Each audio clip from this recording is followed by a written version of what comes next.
If ever andito yung laban at hindi mag-resonate doon sa workplace, trabaho, okay naman yung trabaho mo siya eh. Two of Swords. So, do some reflection, life review, financial review, pagdating sa inyong finances.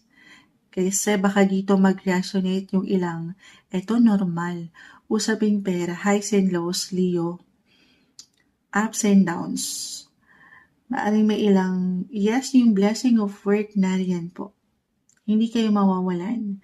Pero at the same time, the death card, parang natatapos din, I mean, yung pinagsisikapan nyo, pinaglalaanan nyo ng hirap, ng tiyaga, ay napupunta lang dito sa ilang bayarin. Yes, may pumapasok, pero parang dumadaan lang sa inyong mga palad.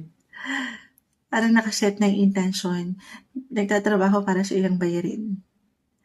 Na sa realidad ay totoo, napakahirap ng life ngayon.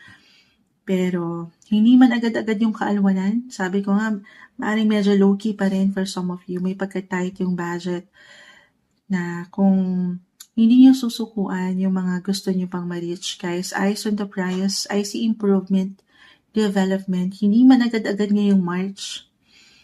Sabay kayo. May ilang changes pa, guys. Maniwala kayo sa mga bagong simulain when it comes to your work and career, money.